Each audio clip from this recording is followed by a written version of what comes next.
It is that time. I am doing my part. YouTube, do your part, notify, and please let them super chat tonight. I think I fixed that.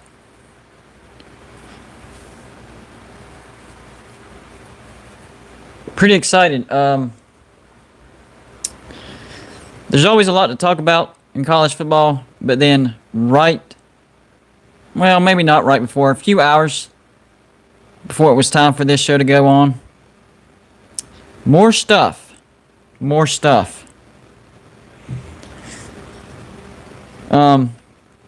Seems like the transition for Oklahoma and Texas from the Big 12 to the SEC might not be as smooth as what we all thought.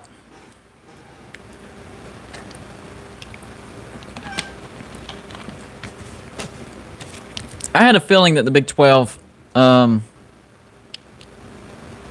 was going to have some say in it, or some resistance, but this is a little bit more than what I expected, and it is, I mean, what Bob Bowsby said it's believable.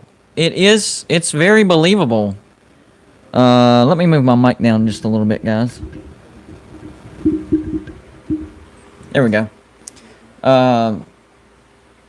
Yeah, so he wrote a cease and desist letter to the SEC claiming that, not the SEC, to ESPN, claiming that ESPN and the SEC were colluding with the AAC and the other Power 5 conferences to, pick apart the Big 12, make them dissolve. That way, Oklahoma and Texas wouldn't have to pay an exit fee. Because if that were to happen, then let's face it, don't post any information, Wisconsin fan. I got them all lined up. We're good. But you can do the links. The links is fine. The links are fine. Excuse me. Improper English. But anyways, and the SEC would fit the bill. If Oklahoma and Texas, were to leave early, the SEC would fit the bill because they would be the ones, pulling Texas and Oklahoma out.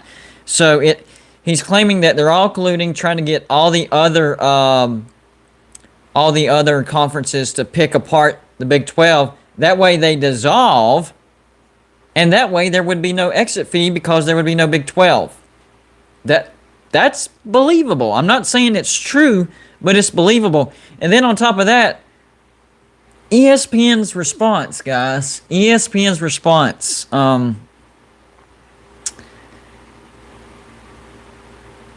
Basically that the letter had no merit. That's not exactly denying it, guys. That's just saying you can't prove it. I'm just telling you how it looks. So with ESPN's response, in a way of, it has no merit. You can't prove it. That's not really truly denying it.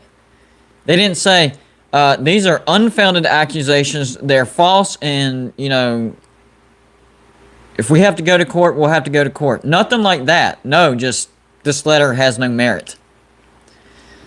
So he might be onto something, and if you put all the pieces together, they kind of do fit. Because ESPN, everybody knows ESPN and the SEC make a ton of money off of each other. A ton of money. And I do believe that eventually we are headed in a direction of super conferences, and the SEC is leading the way, and it is all about money, and that's why the NIL was passed. That's all about money, and it's all coming together. So maybe Bob Bowsby is pulling back the curtain, like I said on the video, pulling back the curtain just a little bit and giving us a peek behind the scenes. We might have a major lawsuit coming up in college football, the likes of which we have never seen. I don't know.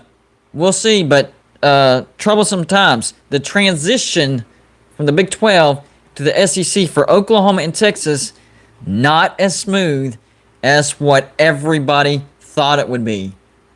So, oh, Uncle Lou says I need to turn my phone sideways. What? It tells me to turn it back. Now it's telling me to rotate device. Hold on. Is I try that and the phone doesn't allow me. I don't know why it does that every stinking time. Even when I go live and I already have it sideways, it tells me to rotate it back. So I don't know what to do about that. For right this second, we're gonna have to go with this. So, but I don't know. It is what it is. And usually I actually do OBS, but since this is an actual call-in show, I'm doing it through my phone because we had a massive troll issue the last time. So I lined them up by email, and that way I know the number that's supposed to call in, and I'll just ignore everybody else, which, you know, I'll probably have to ignore 100 times until I get a soundboard. You know, the growing pains of a smaller channel, full gear right now, guys. Full gear. I'm feeling the effects, but that's okay because that means you're growing. Growing pains. That's why they're called growing pains. You will grow into it. You will get used to it. You will improve and you will get better. That falls into my mantras of never be satisfied. In life, guys. In life. Never be satisfied. Okay, so I do have four callers lined up. See, my words, they're not there. And I forgot to say, guys, by the way, welcome to one of the fastest growing YouTube channels, sports YouTube channels out there. Golden Blue Dude, right here, you're right here at it. One of the fastest growing right now.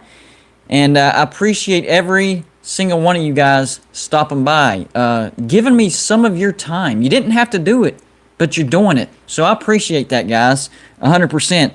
Without you, there is no Golden Blue Dude. So you are Golden Blue Dude. So give yourself a pat on the back. You are Golden Blue Dude. Tiger Baskins is running a little late, though, because he's supposed to call in. He knows the number and stuff.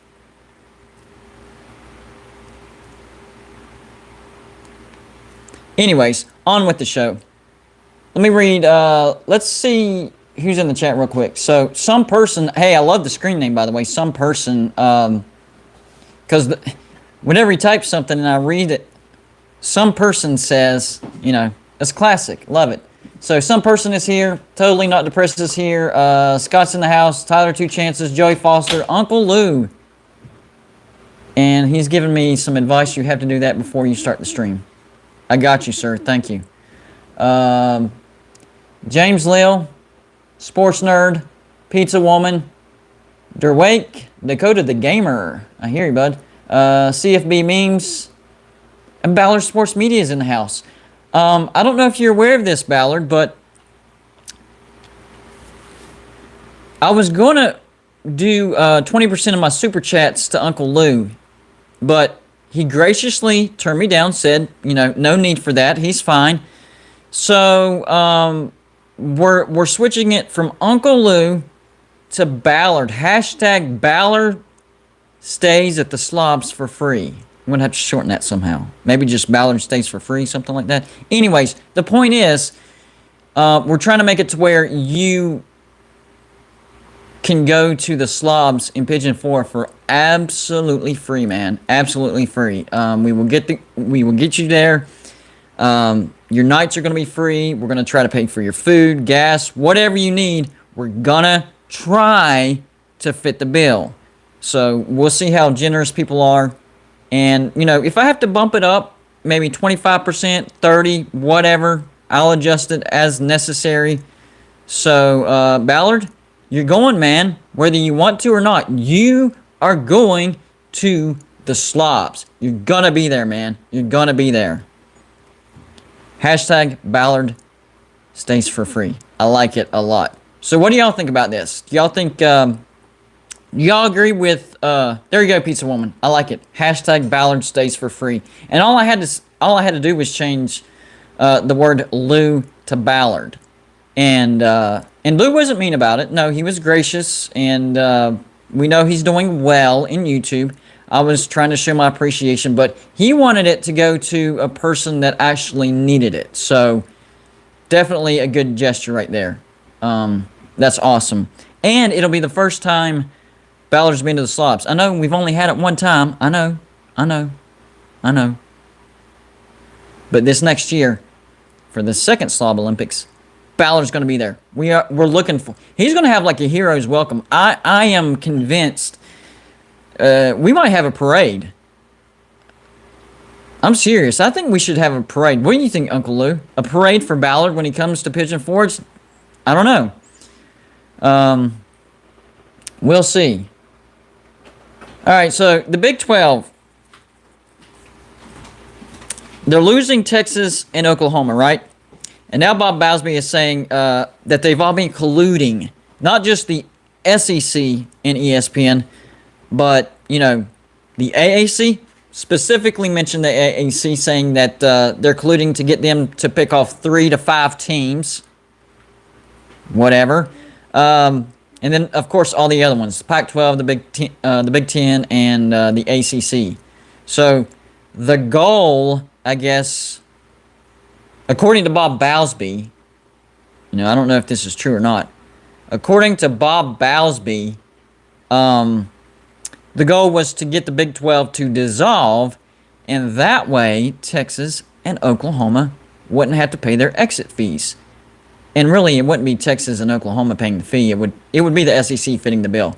And it's somewhere between $70 and $80 million per team. So, colluding to save money, because what is this all about? It's all about money.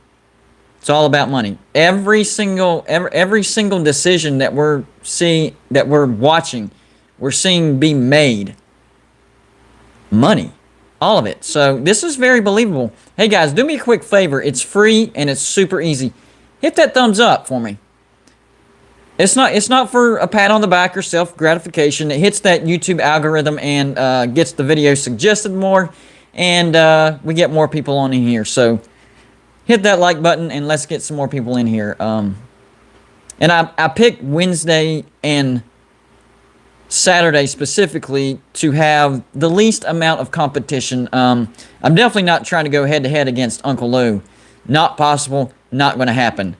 I still end up going up against Pete, but Pete's a good guy. He knows I'm not trying to do anything. So I try to pick spots where, you know, I'm not trying to steal from other people's audience. There is no perfect day that you can pick where somebody else is not live streaming. So I tried to pick, you know, the least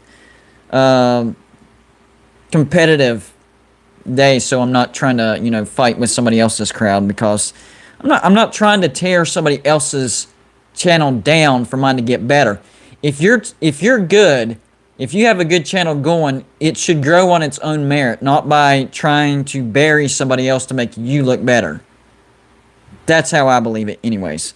We'll see. So yeah, Tiger Baskins is running very late. Who's my second caller? Whoever's number 2, you guys can actually you guys can actually call in if you're in the chat. Number 2, I'm not going to say your name because trolls pick up on all that crap.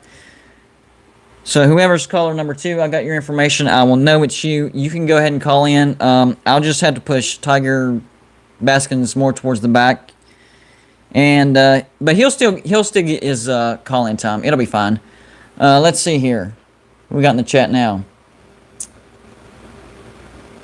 Logan, appreciate it. He says, out there like going to Blue Dude. I appreciate that. Wisconsin fan. I think he has a theory. He says the ACC gets West Virginia. The Pac-12 gets Texas Tech and Kansas State and Oklahoma State. The Big Ten gets Iowa State and Kansas. The AAC gets Baylor and TCU. And, of course, the SEC gets Oklahoma and Texas. I want to go in that direction. All right, so that's what we're going to do as far as the comments go. So you guys give me your predictions. Who's going to land where? Even if you think that maybe somehow, by some miracle, the Big 12 survives and keeps going, if that's part of your theory, that's fine. But tell me who you think they need to add. Let me make sure my sound's off, by the way, guys, because if somebody calls, that would be horrible. Yeah. We're good. I'm good. At least I did that right. So, in the chat, y'all let me know whenever all the dust is settled, who's going to be going where. You know, the teams out of the Big 12, where are they going to be? Or, if the Big 12 somehow survives, who are they adding? Because it's one or the other. Texas and Oklahoma, they're going to the Big 12. I don't know if it's going to be 2022, this Bob Bowsby thing now going on, or if they're going to, have to wait till 2025 to avoid a lawsuit. I don't know. But the weird thing is, what about the precedent that Texas A&M and Missouri set? I don't know. Or maybe the other conferences have to wait before they get their guy. Because, they don't want to give that lawsuit merit. A lot of things up in the air. Jacob, I sent you the number through your email. We can't do it in the chat because of the trolls. That was the whole point of the email. Because right now, the reason we have to do it that way is right now I don't have a soundboard. Don't worry, I am going to invest in a soundboard.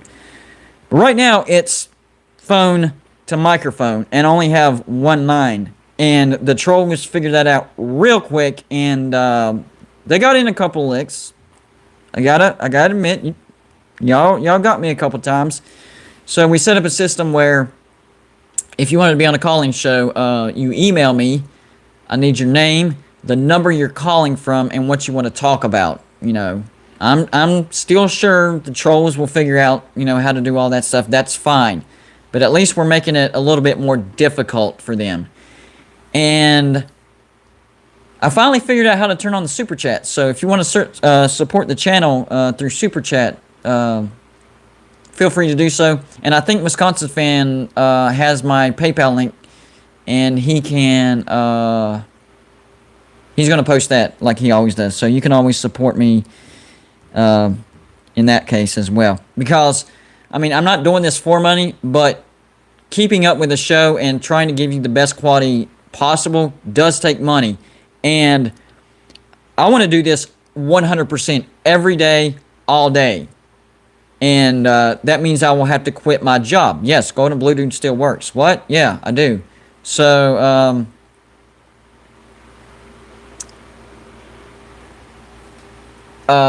Logan, if you already, I hate to do that, man. We'll see how the other calls go, and then you can give me your Cincinnati take if we need to go that route. But anyways, the point was, it takes money to quit your job and do this full time, and I want to give you my very, very best, and I'm doing that while working.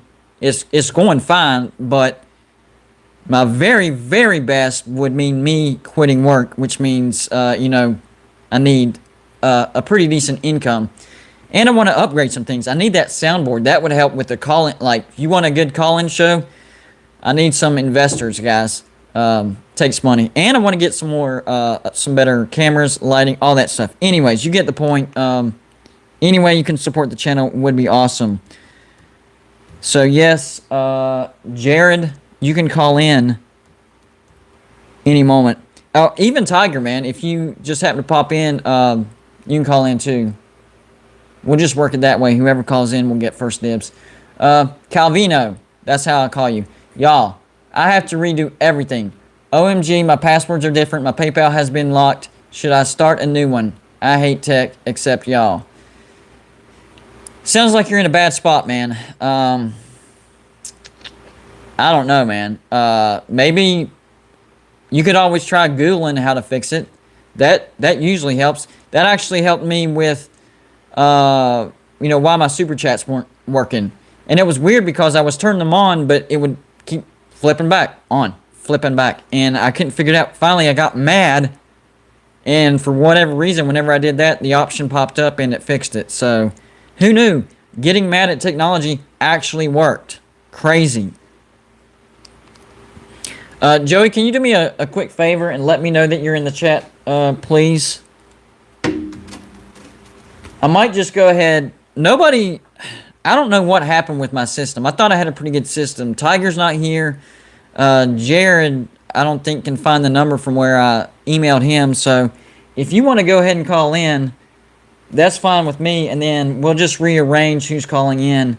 I got everybody's numbers, so I'll know who's who's calling from what number. So if you want to go ahead and call in, Joey, I'm cool with that. And I know you're behind, so it might take you a second for you to call in. That's cool. Calvino says, we work in cash here. We work in cash here. Huh? Some person, when will Uncle Lou get the wrench? Well, here's the thing with Uncle Lou. Uncle Lou is a very busy person. Very busy person. Me not giving him a wrench, and he knows this, is not disrespecting Uncle Lou. I'm just not trying to give him more responsibility than what he already has. He has his own channel. Great channel. Love it. That's why I've chosen Wednesday and Saturdays. I am not going up against Uncle Lou. It just wouldn't work. So me not giving him a wrench is not disrespecting. It's I'm not trying to put more on his plate. You know, I want him, if he wants to come and watch, you know, that's his choice. But if he chooses to do so, I want him to be able to actually enjoy it instead of having to worry about the responsibilities of being a moderator. So that is why Uncle Lou does not have a wrench. And he knows I respect him, so we're good like that. So Tiger Baskins is late. Jacob. My bad, Jacob. Sorry, I got your name mixed up. Jacob can't find my number, I'm assuming, and Joey is a little bit behind as far as buffering. So yeah, call-in show getting off to a little bit of a rough start. So we're gonna have to finish strong, guys. We're gonna have to finish strong because yeah, things happen. I'm trying to adjust, scrambling. We'll get it figured out. So what about the predictions, guys? Where do y'all see everybody landing? And I did a video earlier today about why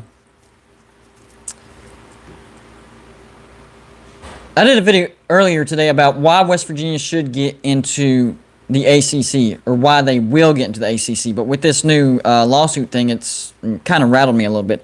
But anyways, so for all you doubters saying West Virginia should not go to the ACC, here you go. First off, West Virginia's fan base, much improved since the last go-around. In fact, couch burning has been banned in Morgantown. So, and I've had talks with opposing fan bases that we play all the time, and they said, yeah, West Virginia fans are one of the nicest fan bases to watch a game with. So our reputation is starting to get better. We're much more calm and much more civil than what we used to be. Imagine that. So yeah, that's reason number one. Reason number two, former West Virginia University president Jim Clements is now Clemson University's president. So they do have a connection with Clemson, who is in the ACC. Number three, West Virginia has spent $55 million on renovations to the football and basketball facilities, including the stadiums. So we are state of the art. They will be getting an upgraded version of West Virginia. They actually have a second plug-in to the ACC, and that is West Virginia Athletic Director Shane Lyons was a part of the ACC senior administrative team at one point. So there's two inside men for West Virginia. West Virginia has slightly improved their academics. That always helps, especially with the ACC, but that argument actually went out the door whenever they brought in Louisville, so I'm not really worried about that. 6, I love this reason, one of my favorite reasons. And it's one of the things that people argue about with West Virginia. Oh, West Virginia doesn't bring money. They don't bring revenue. They don't bring eyeballs. They will bring eyeballs, especially for Pitt, Virginia Tech, Boston College, Miami, Syracuse, and Louisville. Because those are all former Big East rivals for West Virginia. So it will bring more eyeballs because those are formal rivalries. So people will want to watch those games more. And with us being in a local region, I'm sure we could develop new rivalries like with Virginia. That sounds like a really good rivalry waiting to happen. Maybe North Carolina State, Clemson. No, not Clemson. Clemson will whip us for at least the first 5 years. I'm fully prepared for that. They definitely owe us, and they will definitely get us back for that one. 2011. But yeah, they will bring eyeballs, especially with the rivals. And I think West Virginia is a better choice than Iowa State, Kansas, Kansas State, Oklahoma State, Texas Tech, Baylor, TCU, and yes, Cincinnati. The big argument for Cincinnati is, well, they're in the city of Cincinnati that has a high population. The problem is Ohio State owns that population as far as TV sets go. Everybody in the state of Ohio watches Ohio State, even in the city of Cincinnati. Now, there are some people that support Cincinnati, but they don't have a massive fan base. West Virginia, I know the state isn't big, but the fan base is spread all over, United States, just like Oklahoma, Alabama, Georgia, big fan bases like that. We're not that big. I'm not saying that. Don't get it twisted. But definitely a bigger fan base than Cincinnati. So it gets twisted because, you think of Cincinnati, a big city. And it is a big city. But their fan base is not big. It just isn't. Number 9. Everybody knows this argument. They're a natural fit as far as geography goes. I mean, they're right smack dab in the middle of ACC country. And then the last argument, which, by the way, if you watched my previous video, you know that I actually got rid of one of my arguments because the more I thought about it, I was like, maybe it doesn't make that much sense. And that was the Notre Dame argument. So that's out the window. But the last argument, Notre Dame is building a great, not Notre Dame, Neil Brown is building a great football program. Dana Holgorsen left us with trash. Absolute trash. And it was a miracle that Neil Brown got 5 wins in 2019. People don't realize that. That was a miracle. I was predicting 3 wins to 5 wins, like if we got lucky. Well, we got lucky because we got Neil Brown. So that was amazing. And West Virginia is actually a top 25 all-time winningest football program.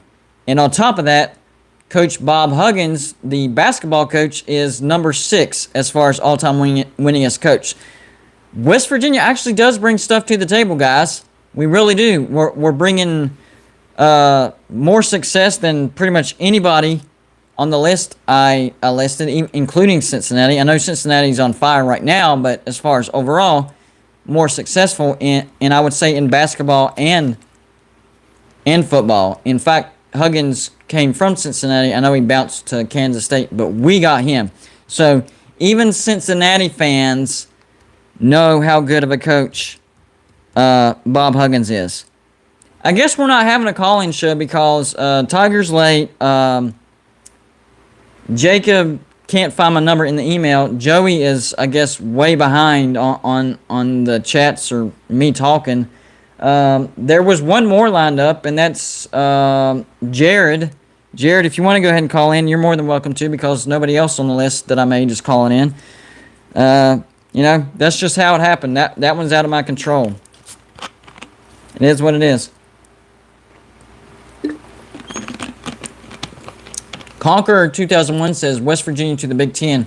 Yeah, West Virginia does have some connections to the Big Ten. Gordon Gee used to be at Ohio State, so not totally ridiculous. Michael Hogg says, hey, Gonna Blue Dude, how are you doing tonight? And the only thing that the Big 12 is fighting is Bob Bowlesby is trying to keep his job.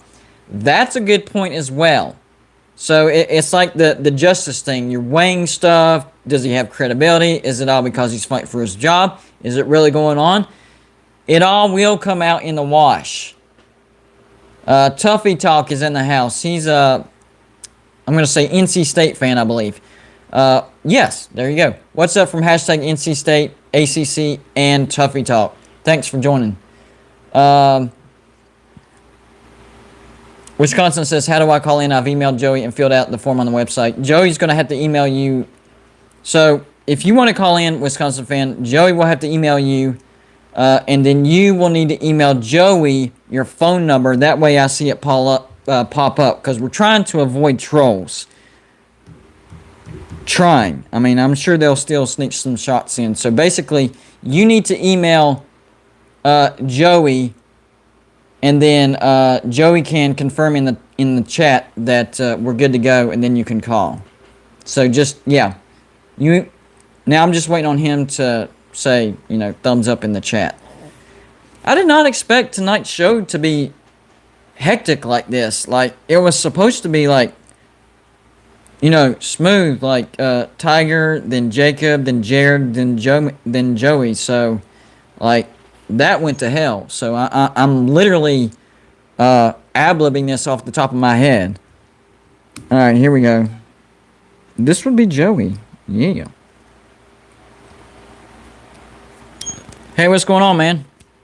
Hey. I know nobody was calling in, so I thought I'd call in. I think I found your problem. What happened? I think you sent everybody the wrong number. Oh, will you send it back to him then? The right number? I can send it to them if I can find them all. Well, there you go. It was my fault, guys. I take full responsibility. The chaos is my fault. It always is. You put 553. It's 533. I'm not saying it. Okay. I was just making sure. That's it. That's all I'm saying. So I did the same thing to you, to everybody else. I did it again. Right. My dyslexia is in full force, guys. Full force. And I thought I had a pretty good system for the call-in. So I messed up the number, but how would you grade the system as far as how we have to do it? Great. Everybody just goes to goldenbluejuice.com, fills out the contact us form, sends it to you, and you set up a time for them to call in. Works out great. There you go. Callers get that way too if you need to. But eventually we will get a soundboard, so they won't even have to jump through hoops or whatever. Right. All right. So what's on your mind, bud? So Mike down in the chat was saying that Missouri fired their athletic director today, and supposedly Missouri's trying to get Shane Lyons. What? Have you heard that? No, I haven't heard. Dadgummit. I haven't heard that either. But does he have any Mike connections to Missouri? I mean, I wouldn't think that's a better job than West Virginia. I know that's in the SEC, but Missouri is not. I don't know. Yeah, I don't know. It would just be a lateral move. Yeah, exactly. And you'd be having to, move, uproot and go to the Midwest. Right, and he has a lot of commitments in West Virginia with the expansions and the inside the facilities as far as redoing facilities. So I don't know if he would leave or not. Michael says Missouri's AD is not fired, but he's stepping down. Hey, Chris, okay. How you doing, bud? I see you, man. Okay. But, yeah, I think this is going to be a big deal with this ESPN thing. If it turns out to be true, it really could be the end of ESPN if lawsuits start coming out of it. If, B12 sues ESPN, and all 8 schools remaining sue them for lost revenue. Hey, hold on. Those first, I'm going to clear something up for Sports Nerd. Those first 3 numbers, what were they? The correct? 533. 533. Everything else is correct, Sports Nerd. You have the correct number. It's just, instead of 553, it's 533, right? Yeah, that's right. 533. So that's the only difference. So whenever I get off the phone with Joey, you can be up next. You can call in if you want to. Sorry, bud. Go ahead. That's all right. So I'm thinking that it's talking about the SEC and another conference. Another conference would have to be the ACC, right? Because the SEC and ACC are the only 2 conferences with television rights from ESPN. Am I right? Yes. So it's pretty obvious they're talking ACC. So, but in the news thing, it said they were specifically citing the AAC. But that makes more sense. I think that was a typo. That makes sense. Yeah. Whoever's beeping in, hold on till Joey comes off. Whoever's beeping in. Whenever Joey. Well, I'll let him call in. It's not a big deal. I just he stopped. wanted to see if you stopped. heard anything about Shane Lyons, and also call in and tell you that correction. When I noticed it, when nobody was calling in, that's when I looked at that number. I remembered you did that one time. So dadgummit. But didn't we say but then afterwards you said no, that was right. So I think we just got all mixed up with it. But anyways, it is 533. The bottom line is it's 533. Not saying the rest of the numbers because we got trolls out there. All right, man. Well, I'll let everybody call in. You have a good show, man. Hey, thanks for calling in. I appreciate it. You saved me. All right. All right, bye. And actually, I might be able to figure out who that was because everybody did send me their numbers. So that was... that would be Jared, Sports Nerd on YouTube. You can call back, sir. Jared, you may call back. And by the way, Jared, Sports Nerd on YouTube, he has his own YouTube channel. Go check it out sometime and hit the like and subscribe button. He's got some good stuff over there. But yeah, I was just on the phone with Joey. We're trying to fill in some time because I messed up, guys. I sent them the wrong number. Yeah, so my fault. I take full responsibility. So yeah, lines are open. Whoever wants to call next. I know I had an order, but it got shuffled because I made a mistake. Wrong number. Blah blah blah. But instead of 553, it's 533. So that's the correction. Here we go. What's going on? You're on with Golden Blue Dude. Hey, what's up? How you doing? I'm good. How are you? I'm good, man. I've never done a live show, so this is still new to me. So Oh, you're good, man. We're just having a phone conversation. That's all. yeah, man. I've been watching the live stream the whole time. Just I had to go outside in the man cave. The wife's asleep with her kids, so I had to adjust. But You know what? I have plans of a possible man cave as well. We have a back porch, and we're thinking about, it's not set in stone, but we're thinking about at least turning half of that into a little man cave because the studio space that I'm using now is actually part of the bedroom. We have like a massive bedroom, and I've done videos on my actual house, so you can tell how big it is. So yeah, man cave. What were you doing in your man cave? no, I'm on my computer. I'm doing beforehand. I'm working on my master's right now too as well. Oh, okay. So trying to just get different things in, man. But I appreciate the reaching out and look to have some fun. No problem, man. Hey, what do you think about all the chaos in college football right now? What do I think? I think nothing's actually set in stone besides Oklahoma and Texas leaving their contract in 4 years. Yeah, that is definitely happening. I agree. That right now, that is the only thing set in stone. Everything else is just, smoke and mirrors. It's all rumors. I mean, I've heard different reports, all these shifts. I've heard stuff, Michigan, Ohio State, Michigan State. Man, Clemson.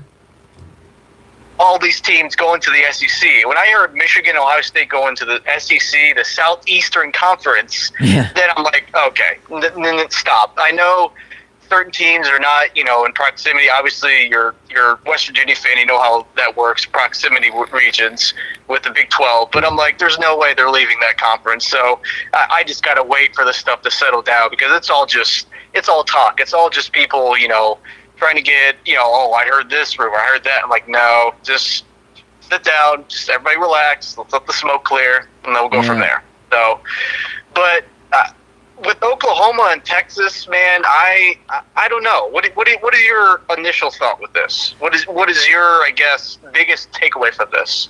Biggest takeaway is money, money, money. And that's why I didn't believe that Ohio State... I mean, I heard the rumors, and of course I had to do a video on it because it was a hot rumor. But as far as Ohio State and Michigan going to the SEC, all these decisions are based on money. And that actually wouldn't make sense for Ohio State or Michigan because they already make a crap ton of money in the Big Ten. I think the Big Ten has actually made more money than the SEC over the past couple of years. So that would be a lateral move and being in unfamiliar territory. So that wouldn't make sense at all. But as far as Oklahoma and Texas going to the SEC, I think it benefits both parties. Oklahoma and Texas are going to make a lot more money in the SEC. The SEC is going to make a lot of money off of Oklahoma and Texas. Now the big issue is, number one, the precedent that Missouri and Texas A&M set. They only ended up having to pay I think it was 55% of their actual buyout. That set a legal precedent. So if Texas and Oklahoma were to leave in 2022, I would think that they would only have to pay 55% because of that precedent. Now the thing with Bob Bowsby is he's accusing the SEC or ESPN colluding with all these conferences to pick apart the Big 12 so that no money at all would have to be paid. So basically ESPN and SEC are together so that nobody has to pay a huge chunk of change. Because like I said at the beginning of this conversation, all of these decisions are money driven. And if you really think about it, it does make sense. But at the same time, Bob Bowsby might be fighting for his own job. So who do you freaking believe? I don't know. That's the biggest what if. And I mean, I totally agree with, the money decision. I looked up a stat that showed, how much money certain these teams make. The Power 5 conferences by themselves in 2019 before the pandemic hit made just around $3 billion between those 5 conferences. $3 billion between five conferences. I mean, if you average that out, that's God, I'm a financial analyst, so that'd be about that'd be about $600 million each and every conference gets. Right. That made in revenue each and every year. So I guess adding Oklahoma and Texas to the SEC, I mean, I don't know how much more money they possibly could make, but I mean, I guess, the sky's the limit for them. So I agree with you, what you said with the buyout clause as well, with A&M and Missouri, set the precedent. So. Yeah, and the thing that came out as far as his letter of cease and desist to ESPN, and he says, they colluded with the SEC to get Texas and Oklahoma, and now they're colluding with they said AAC, but I think that's a typo. I think he meant ACC, to get 3 to 5 teams from the Big 12, and that actually makes sense as far as what several of my sources were saying, and that's West Virginia is talking to the ACC, to jump ship as well. So whether the ACC gets 3 teams, 5 teams, 2 teams, whatever, he might not be totally wrong, but will it be enough for, the Big 12 to recover some money if teams do go away? That's the second question. Because for the Big 12 to survive, number one, they need at least a good core of teams to stay. I would say at least 6 of them. And then after that, they need to go out and get some good names, which I don't know what good names would be left. But, I guess whatever they could pull off, they would go after, and they would need money. So, to me, it looks like the Big 12 is done, and it's going to happen fast. Well, I guess I'm one of the parties that doesn't want to see that happen. I'm one of the parties that, maybe I'm just thinking more of my heart than my mind sometimes. But right.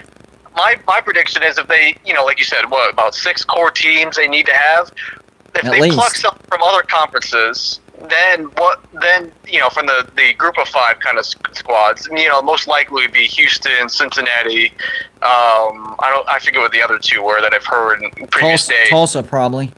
Tulsa and Memphis. Tulane, probably, maybe. Yeah. But either way, that would mean, the AAC would have to pluck some other teams for them, some other conferences for them to stay afloat, which, in my opinion, could just, some of these lower group of 5s could just pluck from the FCS, bring them up, we have 130 FBS teams now, we can go up to 140, 150, whatever it may be, it's always expanding. So, but either way, I don't want it to happen, but it looks as though the landscape's, it's developing into 4 mega 16-team conferences. Yeah. That is going to be this end goal by 2025 or 2030, whenever, depends on whenever these contracts end. So, but that looks to be where they want to go. Now, if it, evolves into that, we'll just have to wait and see, I guess. Right. And even if the Big 12 does somehow survive this, they're definitely not going to be a power conference anymore. Because even if they go out, let's say they go out and get, Cincinnati, Memphis, Tulsa. Let's say they go out and get like 6 teams and turn into, the 12-team conference, the Big 12. It's still not high enough quality of programs for them to be a Power 5. They'll be a high-quality group of 5 like the AAC is now.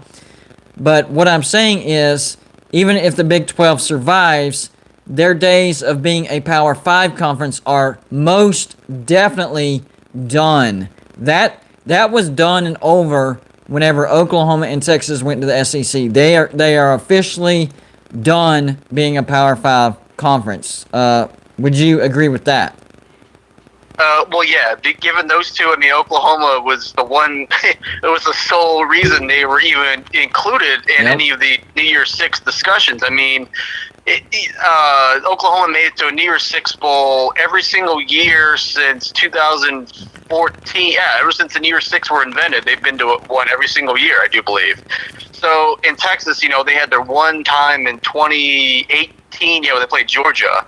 But other than that, I don't think you had TCU and Baylor back in 2014. Obviously, but that was when they got rid of the divisions and just made it the top two teams. I think it started the downhill trend for the Big 12. Honestly, in my opinion, I agree with that. And when they only had 10 teams, and then the lesser and lesser they performed in the CFP with Oklahoma. I mean, the more they got stomped, the more it just kind of was like, okay, well, what's the point? It's Oklahoma and everybody else. Right. If they're getting shellacked in the CFP, what are these other teams going to do? So, but I totally agree that if they get rid of those two, it's totally dead, and who knows what's going to happen? But that's where it's headed. Now, did you state who you were a fan of at the beginning? Because I can't remember. All you have to do is look at my greatest video or greatest games video, and all it is just, oh, really? You're a Ohio State troll. I'm a Michigan fan, so I am a firm believer that JT was short. So I'm sure going to get slack for that. But no, I'm big U of M fan. I'm from Ohio, but I'm a Michigan fan. So well, let me ask you this then. Number one, how do you feel about the direction Michigan is going? And number two, how far away do you think they are of possibly maybe even sniffing a playoff? Oh, jeez. And keep in mind, we're going to assume that the playoffs get expanded to 12 teams, I'm going to say in 2023. I think it's 2024. I think their contract ends, but I'll have to check. We could talk about, I guess that could be the next talking point. We can talk about 4 to 12. But either way, Michigan, man, it was a bad year, especially for my reviews. Half of them were just 15-minute troll periods on Jim Harbaugh and Michigan, and just how disgusted I was with this. But where they are, for the longest time it was, all they are is just a quarterback away. We had John O'Corn and Brandon Peters. We're just a quarterback away. Then we get Shea Patterson, the former 5-star from Ole Miss. He was balling out. All we need is the quarterback. Obviously that wasn't the thing. Then he left, and then we bring in. We have McCaffrey and Milton. That battle last year, and we thought Milton was the guy, and then he sucked. And I was actually impressed with Milton. I thought he was going to do good, but nope. Oh, I was full on Milton train. I thought he had more upside than McCaffrey did, even though McCaffrey was more consistent. But right.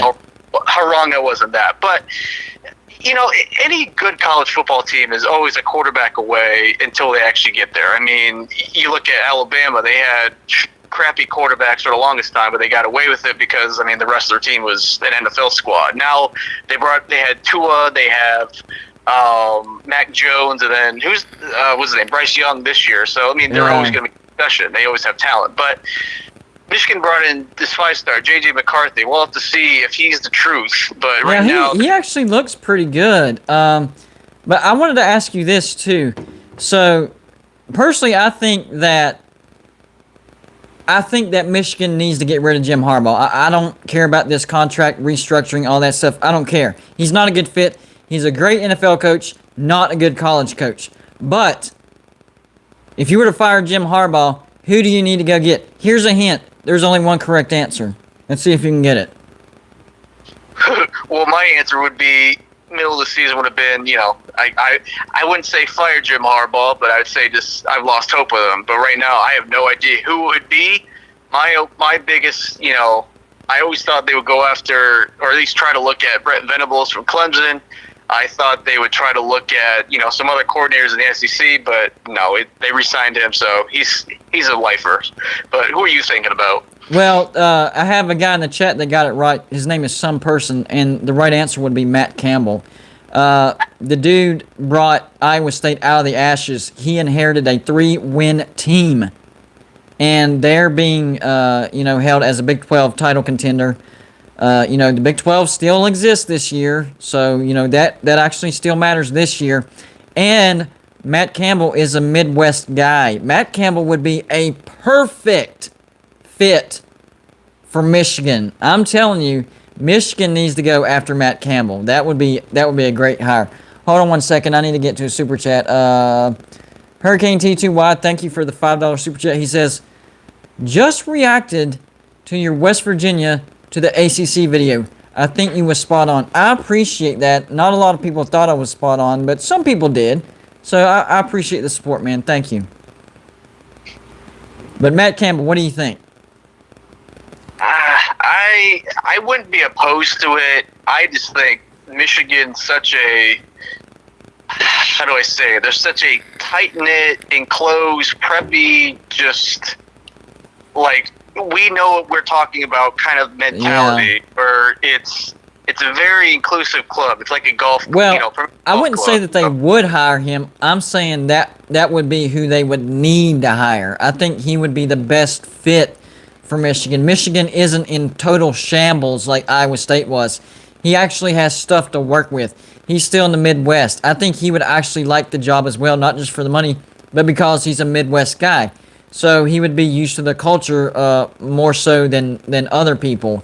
But like you said, the higher-ups at Michigan think they know more than anybody on planet Earth, and it ends up, costing them because they make bad decisions. They don't like listening to advice. That's the problem. They don't like listening to advice. They think they already know the answer.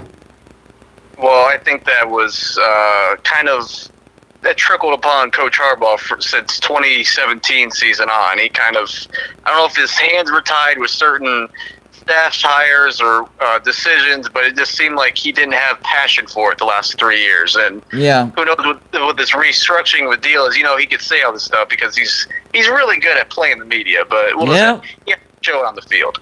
Yeah, he needs to go. He's a good coach, but he's a good NFL coach. He needs to go back to the NFL and go to the Colts and take them to the Super Bowl or something like that. I mean, I guess you could say that. I mean, everybody's always arguing with, fire Jim Harbaugh, who do you get? Matt Campbell might be the only legit, possibility, but even then, I still think he wouldn't be a good fit for Michigan. I don't know. Maybe it's more of a gut feeling than anything. It just wouldn't work out, but I don't know. Michigan just needs to do better, period, all around, in my opinion. I definitely agree with that, man. Y'all have way too good of a tradition, way too much money, and way too proud of a fan base to be where you are. Well, I mean, there's been some heartbreaks over the years, obviously with the botch punt in 2015. Oh my gosh. I rewatch that once a week. That's how unbelievable that was. I mean, that was the only way Michigan could have lost that game to Michigan State. The only way, and it happened. That's like something somebody makes a bet on, like with 5 seconds. Like, hey, how much you want to bet me off this play? I just want $100,000, kind of thing. I mean, unbelievable. I remember watching that. I couldn't move for about 5 minutes, and I'm like, really, that just happened? I'm not even a Michigan fan, and when I watched it, I was like, did I just watch a cartoon? What the heck was that? I mean, think about it. If he would have just got the punt away, you guys win.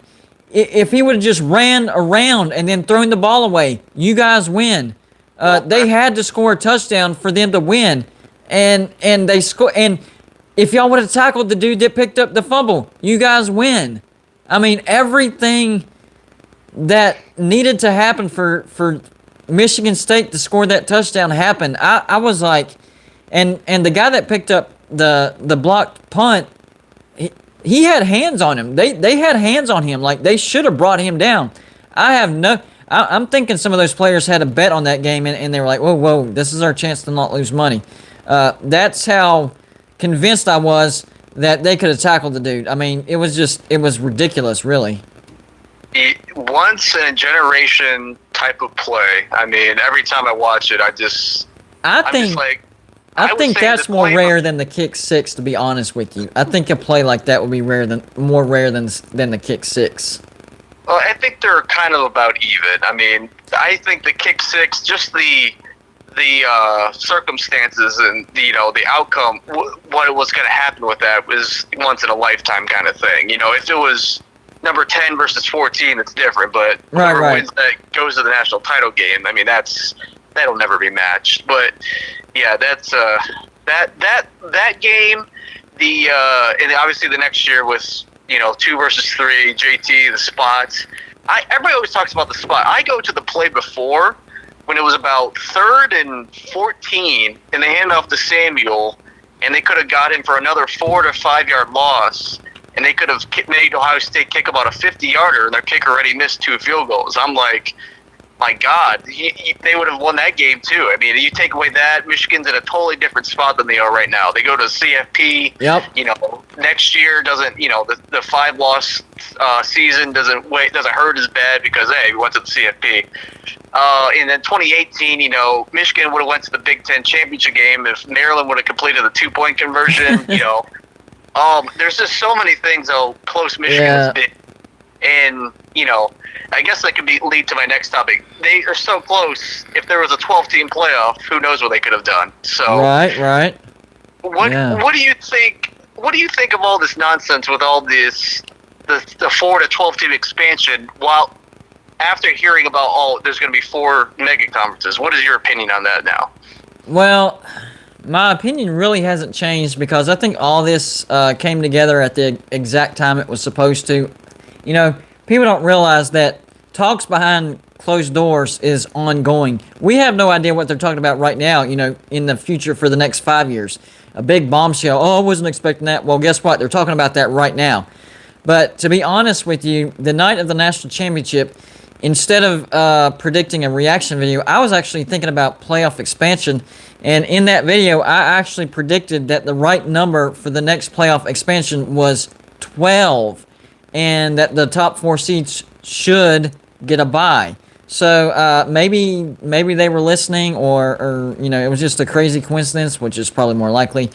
But I'm all for it because here's the thing: when you expand, for those elite teams that make it to the playoffs every year, you have to still give them incentive to not take a game off. I think expanding to 12. A 12-team playoff, number one, I think it brings more importance to conference championships because, now we're looking at not only a first-round bye, but, hosting a playoff game, which the million-dollar question now is who gets the privilege of hosting the first ever college football playoff on campus. That's the bet that will win you some money if you can win that bet. So I'm all for it. I think it's kind of overdue, to be honest with you. I don't think it diminishes the regular season, and by doing buys and the home field advantage, that keeps the incentive for those elite teams that usually make it anyways. And let's say the elite teams, still do what they do and they still dominate the playoffs and win the national championship. That's fine, whatever. But this playoff format is going to create more money, more interest, more crazy games, especially for those on-campus playoff games. I just think it's going to be very entertaining. Very entertaining. I couldn't agree more. It's long overdue. I think I did a video, and I think there's top 3 reasons why the CFP needs to expand. And one of my reasons was, the percentage of teams that make the playoffs in every other sport in the country, as opposed to FBS football. Even Division III football, there's 250 teams, but 32 make the playoffs. Yep. And I think it came out to about 13%. FBS only has 4 out of 130. That's 3%. 3% of teams, as opposed to the second lowest, which is 13. I mean, that's ridiculous to me. And how they always say, oh well, that's not going to make any more upsets. I'm like, only people that say that are the ones that don't know college football. 2015 Ohio State as a 7 seed would have made some noise. TCU in 2014 would have made some noise. Oh yeah. Again, in 2017 and 2018, would have had some upsets. Oregon, even in 2019, even with their 2 losses, they were playing really good football that year. I mean, there would be plenty of 6, 7, 8 seeded upsets that could come in this, quarterfinals or whatnot. So, all the naysayers for that, I just have to say, I laugh at, because it's just 1 through 8 is totally different than talking about 16 through 24. It's the elite teams are going to be elite, but there's more than just 4 elite teams. So I actually agree with that. And 12, like you said, compared to 130 teams, I don't think 12 is going overboard. You don't necessarily want to get to the percentage, say, like the NFL or FCS, all those other leagues. And 12 still doesn't approach that. I think it keeps the integrity of the regular season schedule and gives us more entertaining games without, oversaturating it. Correct, because the NFL just went from 12 to 14. They're at 44% now, make the playoffs. So they're that is ridiculous. So going from 3 to 9% is not a stretch by any means. So I say that, and I guess that ties into this video with Oklahoma. Why? I guess if we're going for this 14 mega conferences, their ultimate goal is to say, okay, you win your conferences, this mega conference, you're automatically in the playoffs. What would be the purpose of going from 4 to 12 if the only 4 teams that make it are legit contenders of the conference champs? I mean, is this just like a troll job in their thing, just to get people talking for the next 3 years, just to say, oh, we're just kidding, nothing's been put in motion? I mean, I don't think that's out of the question at all. Have the power 4, basically, and take only those conference champs and say, well, you won the super conference, so you should play for a national. Hey, hold on 1 second. Joey, my sponsor, actually just super chat $5. Appreciate it, bud. I do. He said, he's actually issuing a challenge. He says, I challenge everyone to a $5 super chat. So he's challenging people to super chat $5. I appreciate the incentive, man. I appreciate that. But yeah, and I'm hearing that it could actually turn more into the NFL as far as 2 leagues.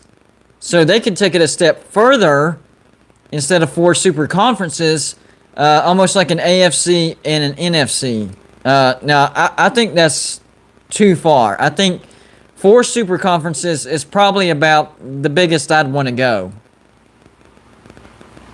I agree. Yeah, I mean, well, that's where the confusion comes in. I guess you take your 4 Big Ten, ACC, Pac-16, whatever they're called, Pac-16, and SEC. You take those 4; they get the 4 buys.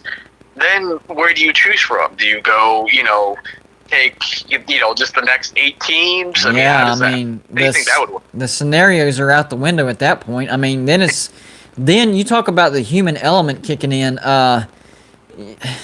Then it would basically who looks good in the playoff committee's eyes, which is basically the way it is now. But at least with the 12-team format, there's some structure to it. I think if they went to 2 leagues, whatever you want to call it, there's no structure. It's just, who does the playoff committee favor? That's it. That's the only criteria. I totally agree. And the CFP has been anything but transparent in how they select their teams. Yeah. From year to year, this year it's who looks the best. The next year it's, okay, who had the strongest, schedule. The next year it's, okay, who had the most potential, who was truly the 4 best teams. Right. 2017 was probably the biggest farce. Even though Alabama did win the national title, I still look back at that one, and 2016 taking Ohio State over Penn State, who was not only beat them head to head, but was the conference champ. And I'm like, what is your logical, interpretation of that? You didn't even win your division, but you're in. So, there needs to be a lot more. Well, what about Nick Saban? Whenever Ohio State got in without winning their conference, I think one of the stipulations should be you have to win your conference to get in. What happens? Alabama gets in without winning their conference. Well, no, this is about who's the 4 best teams. So it's whatever situation favors you as far as which ones you're going to favor. At least that's how Nick Saban thinks. Oh man, I like you already. I'm a huge SEC naysayer. I always say I'm a Big Ten fan, and I said the exact same thing. I'm like, how can you say it one year and then very next year you do a 180 and be like, oh well, nah, just kidding, bro. It was the best team. Well, then you gotta retract. What's your metric? Who's saying the best team? Kirk Herbstreit, Chris Fowler, what's his name on the SEC network? Who's the old guy? Paul Feinbaum. Are they the ones saying that they're the best team? Why is his opinion different from mine? Or right. Some statistical person. I think there should be some form of analytical, type of, BCS type input, computer input that they need to transpose and say, okay, this team is better than this metric because they played a stronger strength of schedule. Why? Oh, they played this, and this. This team is whatever. Okay, here we go. That's why they put them in. So almost. That's exactly what I'm thinking. Like somehow a combination of the BCS and the playoff system. So why couldn't they? Here was my question whenever they came out with the current playoff system. Why couldn't they expand to 4 but keep the metrics the same? Why did they have to change how they chose the teams? Why couldn't they just... Because to me that just made more sense. At least the BCS analytics made sense. The only reason we needed to expand was because there were some worthy teams that should have got in. It's not that the BCS got the numbers wrong. It's just that some worthy teams slipped up. So why couldn't they have just taken the BCS analytics and explained the playoffs? Exactly. I mean, I'm a financial analyst. I do, I have a college football database on the side. I mean, I have the last 5 years, stats galore versus everything. I'm trying to learn how to put it online just so people can, look it up. But wait. So, in the chat, the guy called some person. Love that name, by the way. He said BCS computers didn't have any bias. People do. Ding, ding, ding. That is the correct answer. You should have expanded the playoffs and keep the bias out of it. You can keep the BCS analytics in, just expand the playoffs. You overthought it. Well, I think there still needs to be a human element input to it because I remember, if you guys remember a long time ago, 2003 I think it was, the final BCS put Oklahoma as number 1 over USC and LSU.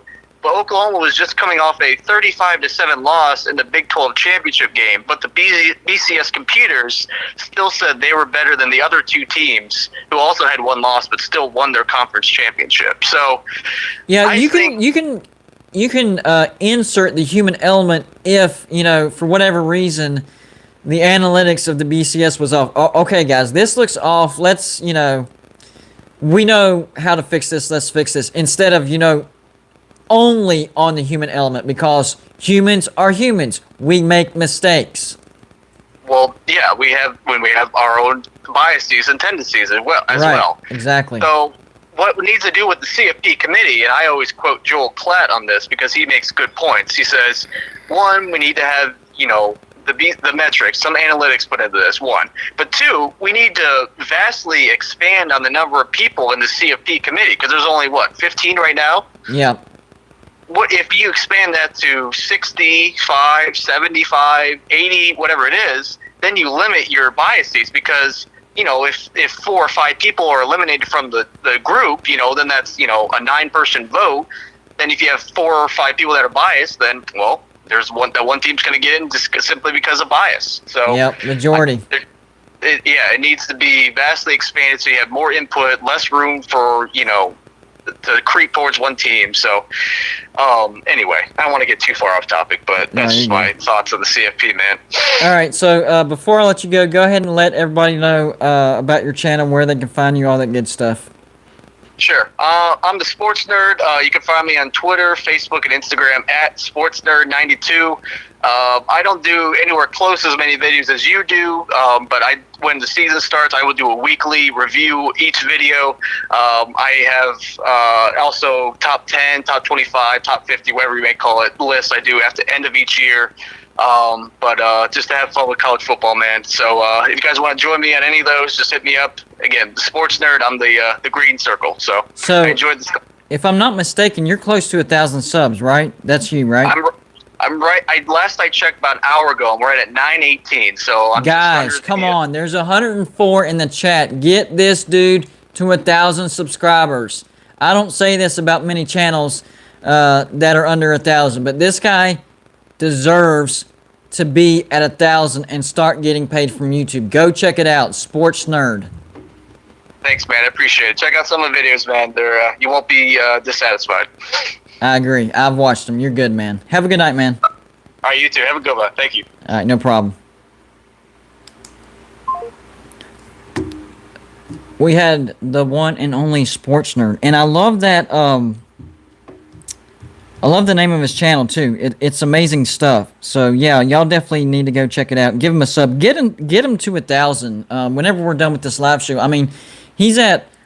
I think he said 118. We have 104 in here. I mean, we can easily get him past 1,000 and have him on his way. And by the way, guys, I see 108 in the chat. Only 65 likes, guys, which is good. But hit the like button. It's fairly, fairly simple, free, and it's not for my ego. I promise, not for my ego. But it hits the algorithm for YouTube. I see you calling, Tiger Baskins. You called the wrong number. The email that I sent you, all the numbers are correct. If you're listening, Tiger, all the numbers are correct except for the 553. So all the other numbers are correct. Just dial 533 instead of 553. Okay?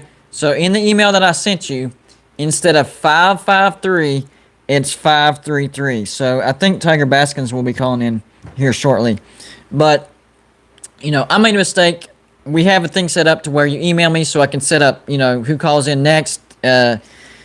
Best way I know how to avoid the trolls until I can get a soundboard and be able to screen these calls properly. So we got off to a rough start, but we are rebounding quite nicely. That was a great call, by the way. Unexpectedly great. Tiger, man, you're calling the wrong number again, man.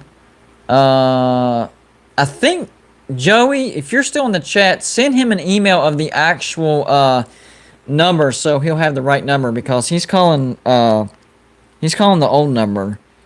So if you would do me that favor, Joey, that would be awesome. I want to get him on the phone. He has a lot of good stuff. Dadgummit, now I can't even unlock my phone. There we go. It's been one of those nights, guys. Appreciate the super chats, by the way. Which, by the way, I don't know why, but my super chats were turned off for the past 2 or 3 months. I didn't do it. YouTube changes things so much, and but today bottom line is today we figured it out. So the super chat is working. So if you want to donate to the channel to keep us up and running. And I'm close. We've done the economics, me and Joey. I'm actually close to being able to quit my job. Yes, going to Blue Dude still works. Okay, when you first start getting paid from YouTube, it's not that much. So I'm still working, but we're getting close to the goal that will allow me to quit my job and do this full time.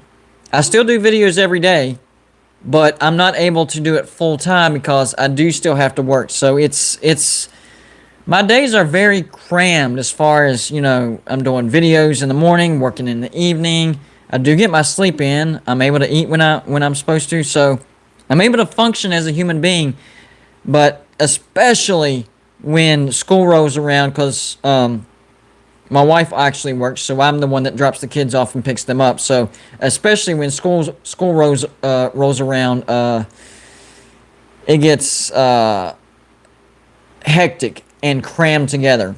Hold on, man. Dadgummit. Every time I need something that's not right in front of me. Y'all bear with me for 1 second. Hold Hold on, Tiger. I got you, man. Give me 1 second. Give me just... All right. There we go. My bad, guys. I need Joey to send Tiger an email of the correct phone number because he's calling the wrong number. So, Tiger, look in your email for the correct number.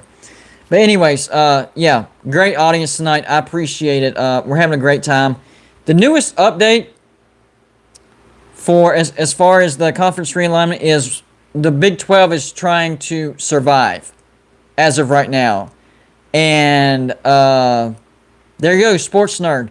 He says, you got me 5 quick subs in 15 minutes. That's what I'm talking about. That is doing your part. You're getting him to 1,000. That's it. Traveling Fools. Traveling Fools, the number that I gave you, instead of 553, it's 533. All the other numbers are correct. I sent you 553. It's 533. So there you go. But all the other numbers are correct. So if you hit 533 and do all the other numbers correctly, you will have the right number. So there you go. Tiger says he's got the number right. So let's see if he can call in. I think Joey emailed. Yeah, there we go. We're rolling now, guys. So yeah, you're good now, man. My dyslexia kicked my rear end whenever I emailed everybody. I sent that to everybody. I sent the wrong number to everybody. So, you know. No, it's okay. Dude, I want to apologize. I had a scare with my parents earlier, and I thought they were stuck on the side of the road. And no, you take care of business, man. You're good. But, dude, okay. So priorities. I want to go ahead and attack everything that I wanted to say tonight. Is that okay? Go for it, man. Okay, well, first off, comment section, I apologize to y'all. Y'all are freaking awesome. I really do appreciate y'all. Y'all have helped my boy Golden Blue Dude reach the freaking, I don't even know, it's not even a limit, but yeah, he is reaching the sky right now. Two, I wanted to attack this whole, not just the Texas and OU moving to the SEC, but why this kind of stuff is valuable. And I wanted to see what they thought. I want to see your thoughts on this too, Golden Blue Dude. So I was looking at contracts for players this year from Georgia who have just went to the NFL draft. Okay. And we have Mark Webb, who was drafted in the 7th round, who is now over the course of the next 4 years will be making $3.8 million. He was the 5th best cornerback on Georgia's team. Wow. And it hit me. Where did he go? He actually, I want to say he went to either, what team did Phillip Rivers play for? Chargers? Yes, I want to say, yeah, he's at the Chargers right now. DJ Daniel, our 6th best receiver, will be averaging $800,000 over the next 4 years. He has gone to the Jaguars with Urban Meyer, our 6th best corner. So we had 6 corners go to the draft this year. Our 2nd best, Tyson Campbell, also got drafted to the Jaguars. He will be making $1.7 million. He is the highest paid 2nd round draft pick in the last 20 years in the draft. Wow. And it's like, I know I haven't really looked into that lately because, you know, the contracts haven't come out, but that's why, you know, when me and you talking about the whole Tyke Smith deal, I cannot blame him. And now that West Virginia is wanting to move to the ACC, it's not just about, well, we want to play better competition. No, it's the average statistic of players, yes, going to the draft. Think about Pittsburgh. Pittsburgh and West Virginia have had this rivalry going on for how long now? But wow. Pittsburgh goes into the ACC. They send Aaron Donald, to the freaking NFL, and he is now average being a 99 overall player on NFL Madden for the last 5 years. Hey, hold on. Traveling Fools asked me, is that a hot sauce vape? No. This is the flavor that I'm doing. I think you have me on speaker because I'm echoing. Or you have the show on. Let me see. Is that better? Yeah, you're good. But the flavor that I'm vaping is called hazelnut custard. It's almost like a toffee type of thing, taffy type of thing. Nice. Toffee. Toffee, I think is what I'm trying to say. Anyways, Laffy Taffy. yeah. I just want to answer his question. Sorry, go ahead. You're good. That's where I have to give West Virginia credit because that's such a big boy move. A lot of these teams making big boy moves to say it's not just about us looking better or us doing this or us doing that. It's about being able to create a bigger prestige than the prestige we already have. Yeah. And if Georgia can send 5 or 6 defensive backs, now, I mean, we know why Tyke Smith went there. We know why Darion Kendrick went there. Not saying that Clemson doesn't get guys paid, but they're not sending 5 defensive backs to the NFL every year. Right. So That's true. It's all about opportunity. Exactly. Yes, it's all about opportunity, and I mean, you talked about this before. West Virginia is creating opportunity by having a defensive backs coach and a defensive coordinator who's actually worth their salt, and they really need to pay that man. Yeah. Great coach.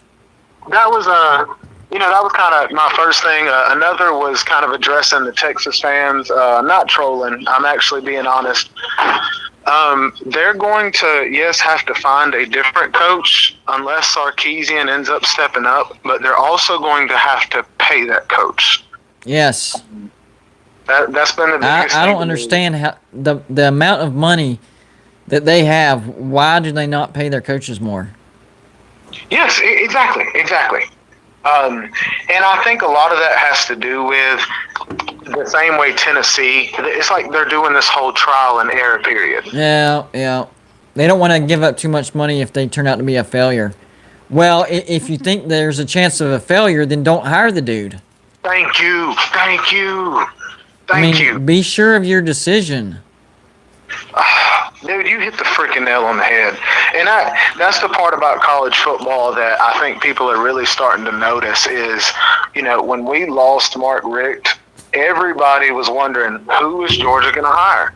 And all of the Georgia fans are sitting there saying, hire Kirby. He's from Georgia. He's this. And they're looking at Tom Herman. They're looking at this guy. And it's like, no, stop doing this whole who we think may be good and who may not be good. Quit doing that.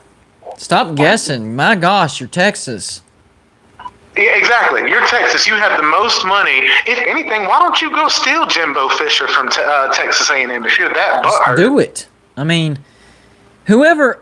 Now, maybe the only guy they wouldn't be able to buy out would be maybe a Dabo and a Nick Saban. But Texas, literally, whoever you think would be the best coach for you, just go get them. You have the money to buy out any contract. I don't care how outrageous it is. Figure it out. Go get him. It's that simple. A lot of teams wish they had the money that Texas had, and they'd be like, "Man, we could go and get any coach we wanted because we have the money." Texas has the money, and they still can't make the right decision. Exactly. Have all that money and still don't. I will say top 3 coaches that I think Texas should go after. Even if that means they have to buy them out, okay? Mm-hmm. I'm going after Mac Brown. Oh, yeah. Just because you see the way he puts together a program. Swallow your pride and admit you made a mistake and get him back.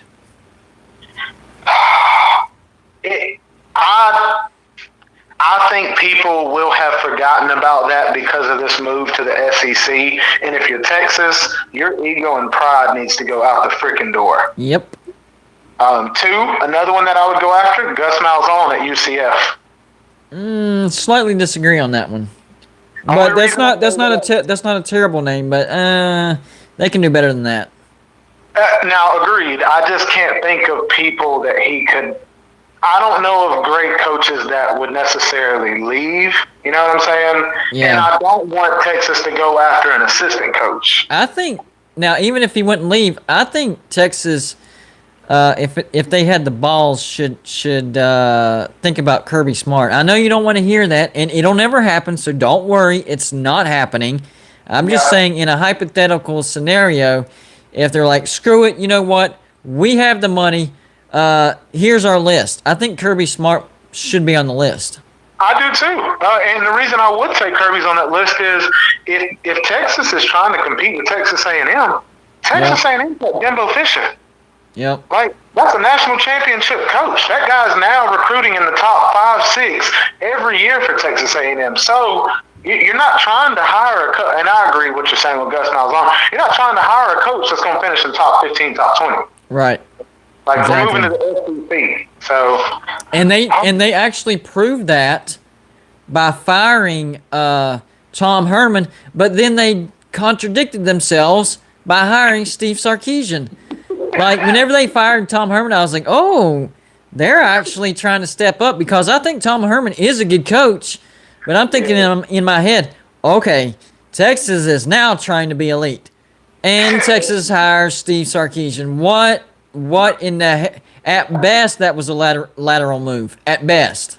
exactly. They hit a fat U-turn. Idiots, man. I don't understand them. I know.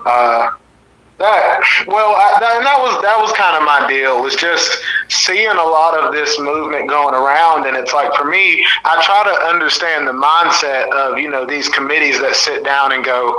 Hold on. Matt Cox says Steve Sark is a good coach, though, man. I'm not saying he's a bad coach, but I'm also saying that Tom Herman was a good coach as well, and they're kind of on the same level. I don't think Sarkisian is like elite, like a Saban, like a Dabo, like a Ryan Day, people like that. And I'm not saying Steve Sarkisian won't have success at Texas. I think he will. But to go from Tom Herman to Steve Sarkisian is a lateral move. I didn't say it was a step down. No. It's not a step down, but it is a lateral, because they're about the same quality. They're both good coaches, but they're not elite. I just don't understand firing Tom Herman and bringing in Steve Sarkisian, who's at the best level. I didn't get it. Agree. Yeah. Why would you move lateral with that much money? It'd be different if you were, Boston College, or that's a big hire. You were able to pull one of Alabama's assistant coaches. You're Boston College or Virginia or Nebraska. Like, I get that. Yeah. But I get what you're saying. I think another coach, too, that I would go after, I'd go after Notre Dame's coach. Oh, yeah. Brian Kelly? Yeah. I think with this whole deal of them not wanting to join a conference, and now with the way they're making the playoffs, I'm sure Kelly has thought about it. Like, you're telling me no matter how good we do, we won't be in the top 4. Yep, that's right, Yeah. Mr. Kelly. Well, then we need to join a conference. We don't want to do that. Well, then I'm out. Do you have any coaches that are maybe under the radar? Because there's one that pops in my head. Is it Iowa State? I forgot his name. Matt Campbell? No, I don't think he's under the radar. I think he's right at the radar, maybe. I think he will get a really good coaching job. But there's a name that people have forgotten about. And the team that he coaches for is going to take a step forward this year and will continue to build. They haven't been great so far, but he is building something. And I'm talking about Bronco Mendenhall at Virginia. I'm telling people right now, Miami and North Carolina need to realize that playing Virginia this year isn't going to be an automatic win. I still think y'all beat Virginia, but Virginia's going to be a fighter this year, and he's building something over there. I'm telling you right now, underrated coach. And I love what you're saying, dude, because we're talking ACC. Lou said it best when he said if you're in the SEC, you could be 7th or 8th in recruiting class in the nation. You're still going to be 4th or 5th in the SEC. Right. Virginia's messing around, and I think they have a top 15, top 20 class for this year, which puts them, I think, 3rd or 4th best in the ACC. Yeah, he is recruiting his tail off, and he's already proven in his previous stint that he can coach his players up too. And he wasn't getting, top 20 recruits. Now he is, and he's going to coach them up. That's bad for the Coastal guys. I'm telling you right now, that is bad news for the Coastal. Well, and like you said, don't overlook them, because they were on the verge of upsetting a lot of good teams when they weren't recruiting good. So now that they're recruiting good, that don't go into that game looking ahead. Yeah. Don't go into that game looking ahead. Man, that's a good point. Well, okay. What about this? Give me a few underrated players that you think are out there. Underrated players. Oh my gosh. And also, I did want to say, Matt Cox, he did say, watch out for Oregon's coach. I was actually on Oregon's coach's, coattails for a while because he was recruiting good. But there's a difference between recruiting good and coaching good. He has not gotten the coaching part down yet. Yep, I gotcha. He has a lot of talent out there, and he's losing to teams that he should not be losing to. I'm sorry. Yeah, you're right about that. But as far as underrated players, the first name that pops into my head, and he does get talked about, but for the life of me, he don't get talked about enough, and I don't know why. And that's Breece Hall, the running back for Iowa State. That dude is one of the best running backs I've ever seen in a long, long time. I mean, he is a legit top 10 first-round pick. And I know people talk about him, but it just feels like they don't talk about him enough. At first, when I heard you say that, it was a few shows ago, I'm not going to say I didn't believe you, but I didn't really know a lot about him. And I saw 24/7 Sports make a post about him, showing his top 10 highlights from last year, and then a statement from him. Let me tell you what the statement said. Every single time that I touch the ball, I want to prove to people that I'm a first-round pick. Yep. That's confidence. That's a dog right there. And I saw a few of his plays last year. That dude runs the ball with meaning. Yes. That is I have to agree with you. I think he is an underrated player, dude. He's out there trying to prove people wrong. That's what he's trying to do. And that's what you want. That's exactly what you want on your team, dude. Iowa State's going to miss that dude. And what I hope is, like I said about, a lot of teams, I hope they use that to their advantage and actually try to recruit off of that. Try to get you a top 10, top 15 running back and show them, look, we've showcased our running backs here. Right. Another name that I think is underrated that people need to get used to hearing, and that's the transfer from Oklahoma, the wide receiver Charleston Rambo that went to Miami. Miami stole one right there. I'm telling you right now, Charleston Rambo is going to be the go-to receiver for De'Aaron King, and he is going to have video game numbers this year. I got you. I believe that, dude. I honestly believe that. I don't know his height, but I know a lot of people have compared him to like your Odell Beckham's, your go-getter type receivers, which is good for Miami because going into this game against Alabama, nobody thinks you have a chance. He's one of the reasons why. I'm not picking Miami to upset Alabama, but I don't think Alabama's going to blow out Miami. And Charleston Rambo is one of the many reasons why I think it'll be close. Now, I think Alabama's depth will wear them out in the end. I have Alabama winning by 10-14. I think it'll be, Miami scores, gets within 4, whatever, then Alabama scores. So it's not going to technically be a back and forth, but Miami will never be able to get within striking distance as far as actually taking the lead. Okay. It'll be blow for blow, and it'll be a good game, I think. No, and you made a good point. I do believe that this wide receiver, I think he will be good, but his best hope and Miami's, he needs to have a good enough game for Miami, not just Miami, but for the committee, not SEC, but college football committee to say, we still think Miami's a good team. Yeah. You can't just give up that game because if you're Miami, you still got Clemson and North Carolina. Yeah, that's true.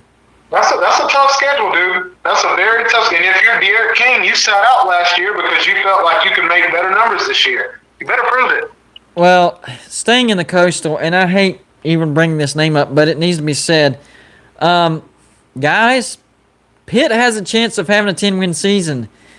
And the reason is, number one, they're going to have one of their better teams that they've had in probably a decade.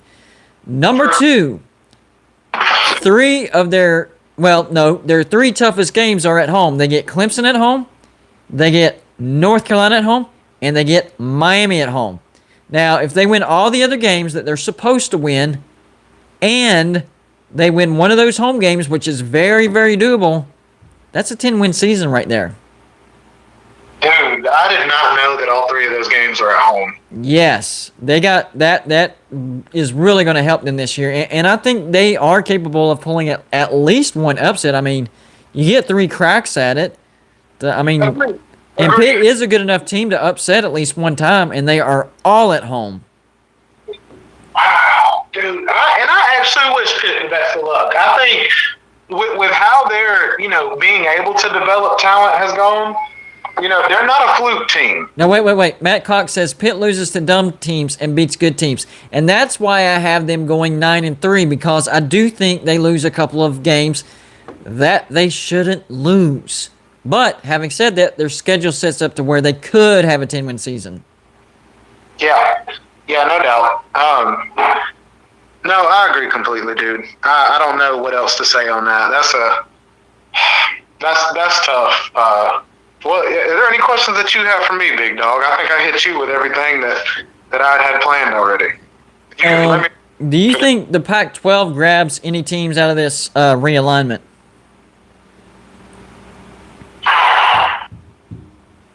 I think Pac-12 and ACC are both going to go after West Virginia.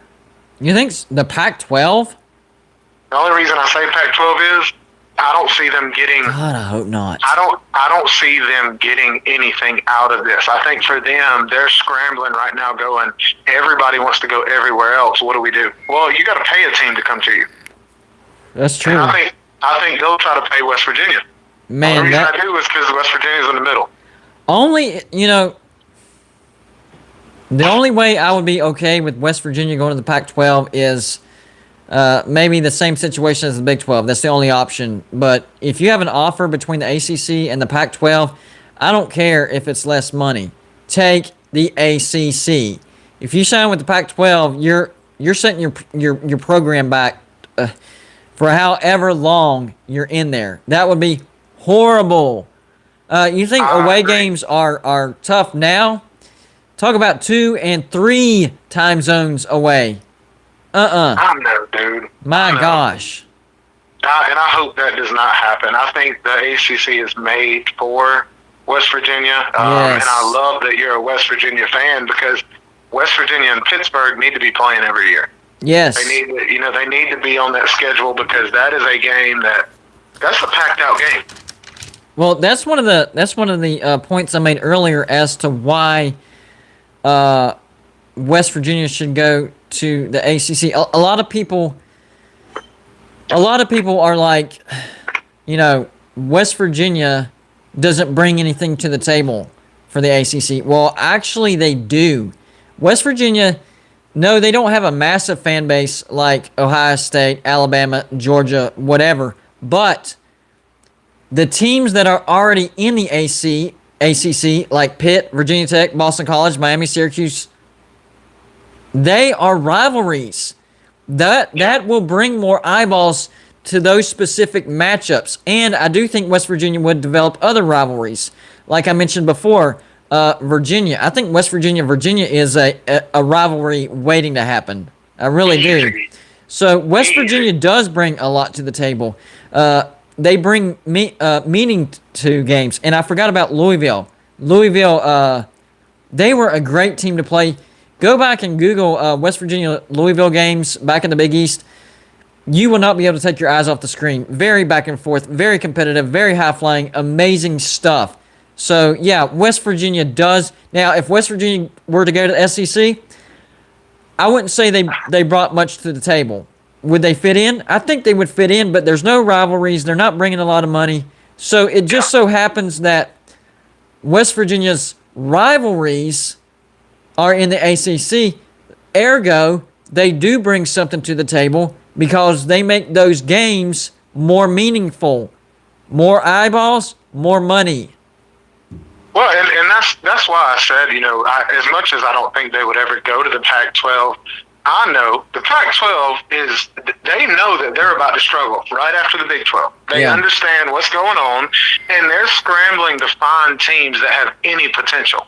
Yeah. So as much as I don't see West Virginia going, I see them offering them. And like you said, even if it's less money, go to the ACC. Like somebody just said in the comment section earlier, West Virginia versus Florida State. can those home and home games? Oh my goodness, dude. That would be awesome. Dude, and West Virginia fans travel. So do Florida State fans. Well, this would be great news for me. Like, I would be closer to some away games. Like Georgia Tech, that's like an hour and a half away from here. Clemson, that's 15 minutes from here. North Carolina State, 4 hours. Duke, 3.5. North Carolina, 3.5. You know, Wake Forest, that's only 4.5. I mean, my gosh, that would be heaven to me. I mean, even going up to Virginia, a Virginia Tech or a Virginia game, away game, that's still closer to me than Morgantown. I know. Well, and I told you, if y'all end up going to the ACC, me and you are going to be going to some games. Oh, man, Just because seriously. I love, and, you know, before I even met you, you know, I always knew, you know, West Virginia had great fans. I didn't know about the whole couch burning thing, but I knew just from watching the games, y'all's fans are very passionate. Oh, yes. You know, and I hate to say this about Pitt because I actually am a fan of the Pitt team. Y'all's fans are more passionate than Pitt fans. The rivalry is there, but y'all's fans are I mean, y'all could lose 5 games that year. That next home game is going to be through the roof. Oh, yeah, they get jacked. Jacked. You know, it is good to see that. I mean, especially, and I really love it when it snows in Morgantown. A rare thing in the ACC, except maybe for a Boston College game, because even Syracuse plays in the dome. So it would bring that element in as well. And who doesn't like to watch a good old-fashioned snow game, you know?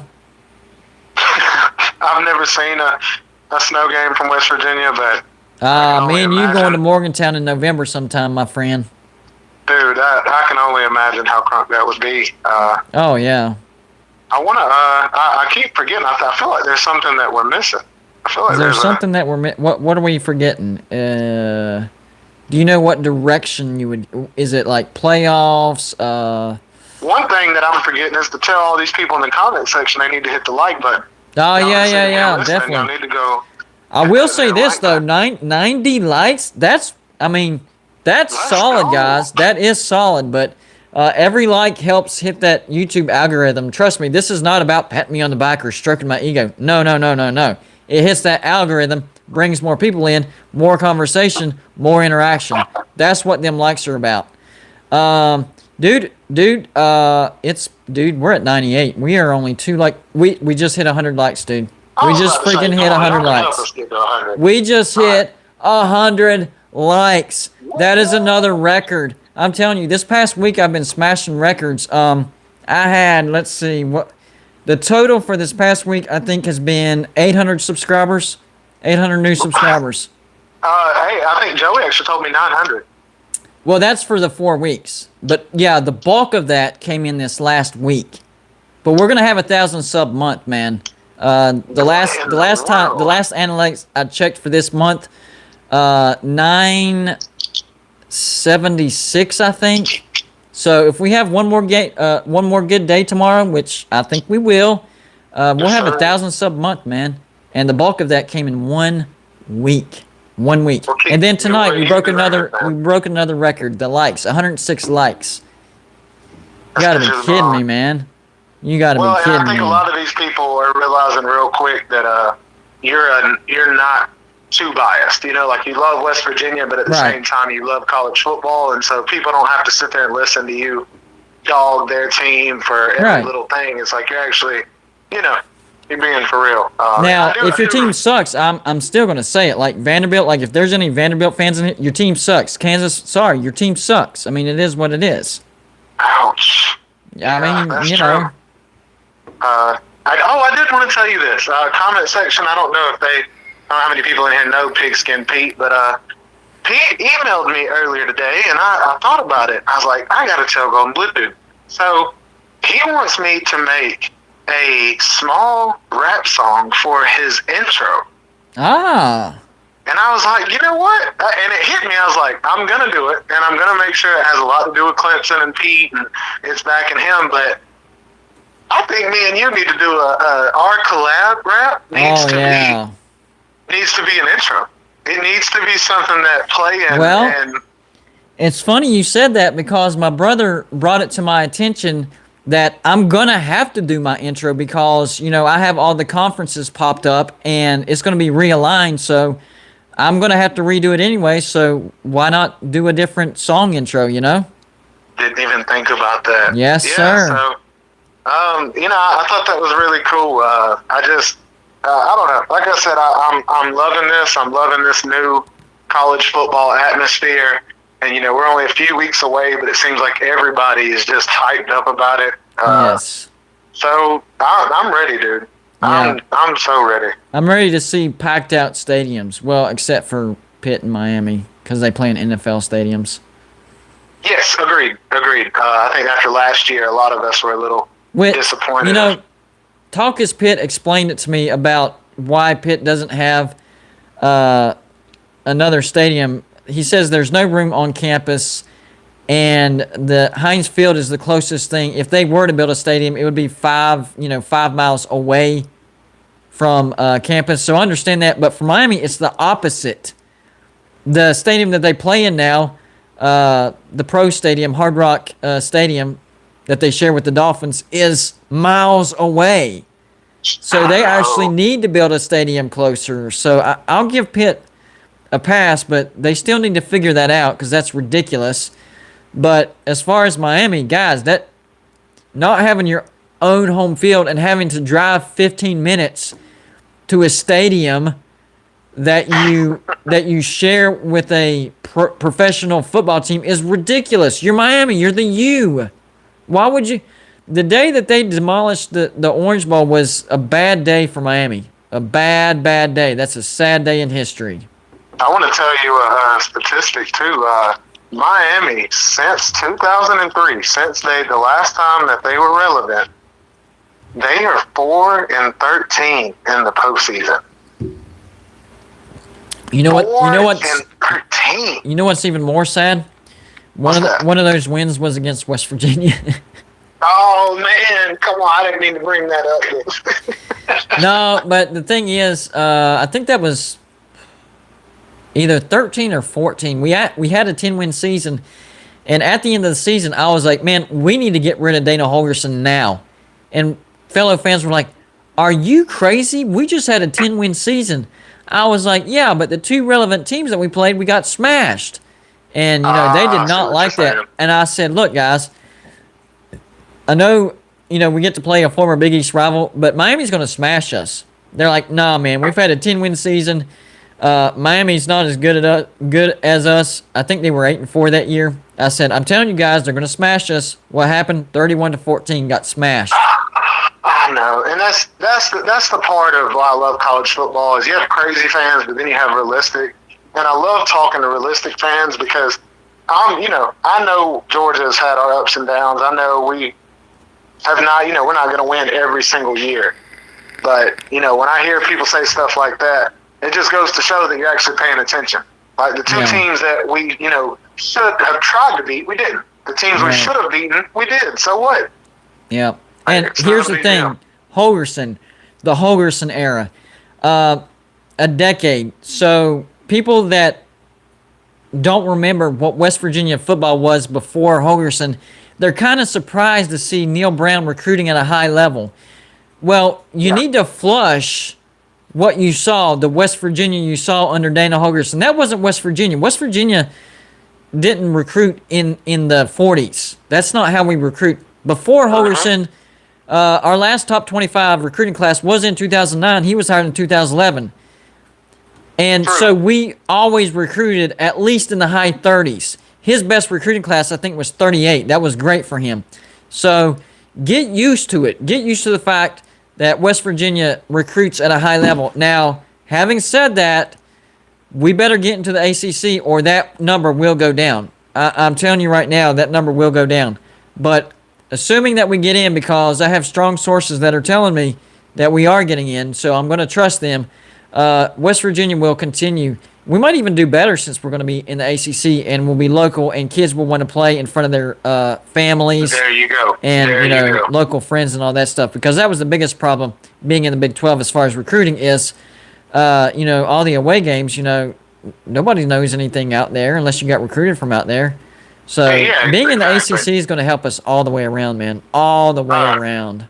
I have two things. One, this guy, the Yook 34, said, "How will ASU be this season?" And I'm thinking, I'm guessing he's talking about Arizona State or Yeah. Arizona. I had them if you- possibly winning the Pac-12 South before all that accusation came out. Well, and this is the thing. Agreed. I know that the accusations came out, but their recruiting these last 2 years with him have been ridiculous. Like Yeah. they have never seen that before, and of course it's because you got a guy that has connections in the NFL. Yeah. He's able to get you there. But if their only punishment is not going to a bowl game, man, you ain't Yeah. been to a bowl game in 15 years. What the hell do you care?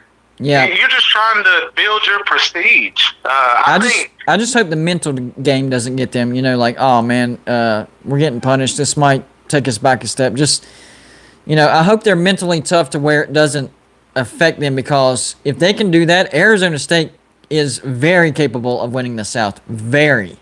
Yes. Yeah. That was my point. That's good. They're very capable of winning it, and I think that's the next step for them is prove that you can win it. Watch the recruits pour in, because Right. USC is down right now. Literally, Cal is down right now. All of those teams out there are down.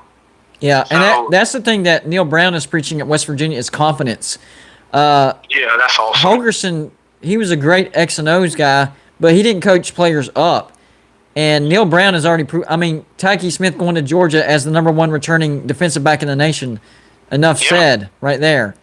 Yeah, you're right, and we had talked about that. Like you even if he gets drafted in the first or second round, third round, that credit goes to West Virginia.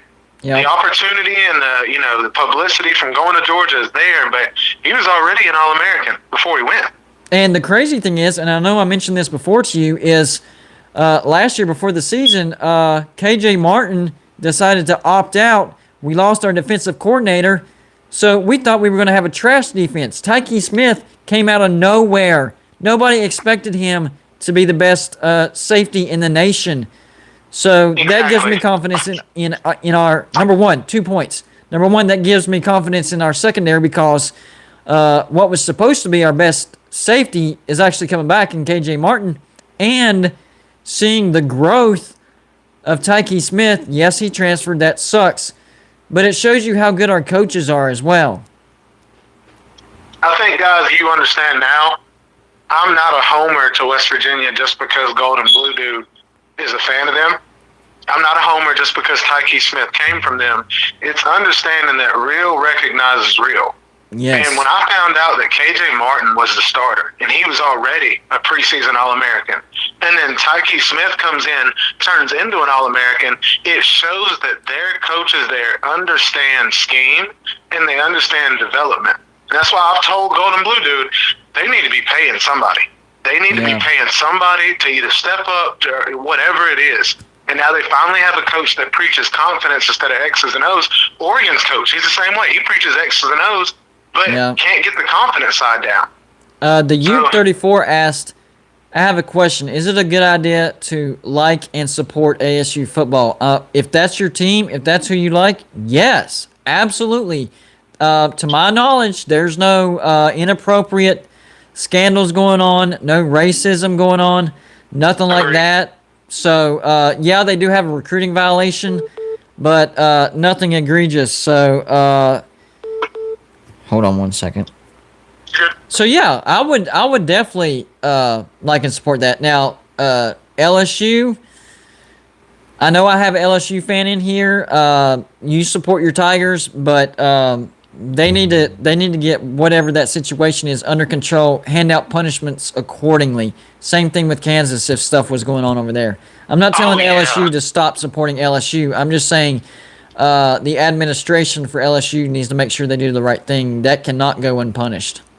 Do want to cover LSU real quick, guys. You in the comment section. I said this before. Ben Simmons, the basketball player in the NBA right now, has stated multiple times when he was at LSU, he did not go to one class the entire year. And I know people can say, oh, well, he was a one and done. There are a lot of players out there that are one and done. that are at class, in the class every single morning, this and that. And LSU has had a few problems over the years, and they're finally getting punished for it. And I know it's because of that national championship. As soon as they got that, it seemed like they finally started looking in on them. But and Les Miles, let's be honest, it was the Les Miles culture that I don't think LSU is a bad program by any means. I just think Les Miles was a snake in the grass. They didn't realize it, but the problem is they did try to cover it up. So that was the only thing. That was the only thing that I kind of frowned on when it came to LSU. But as a program, they have a pretty good track record. It was just that snake in the grass, Les Miles. Same thing as Urban Meyer faking all his heart attacks. I'm just saying, you have these coaches, you have people out there that understand. I mean, think of how many people don't find a way not to pay their taxes every year. You have people out there that understand how to bypass the system. Yeah. And that's, it's called piss poor, you can call it trash, you can call it whatever you want, but at the end of the day, it is what it is. And I'm glad that LSU was able to get past the Les Miles situation, and Orgeron got his championship. I think he's a good dude. All right, so I really do too. Before I let you get off here, we're coming up on the end of the second hour, so I'm going to wrap this up. But let everybody know who you are, where to find you. Promote the hell out of yourself. Guys, my name is Mr. TV. I'm Tiger Baskins. I guess you can say the new and upcoming YouTuber. I do a lot of highlight videos for sports. I'm going to be doing live streams soon, and you can bet your ass off that I'll have Golden Blue Dude as my co-host on there, just because he's been very good to me. And so, that's about it. I finally got to 250 today. I think I'm at 252 or 253 subscribers, and so this is my third month of YouTube, and I feel like I'm kind of knocking it out of the park right now. So if you guys want to go over and subscribe to me, you can. If you don't, then you will just see me on different shows here and there. But either way, I appreciate you. I appreciate Golden Blue Dude. Great dude. If you guys are just listening in at the end of the show, go to the beginning, listen to the beginning of it. I think you'll really like it. But aside from that, big dog, I'm out. All right, man. I will talk to you on the next show. Yes, sir. See you, bro. Have a good one, man.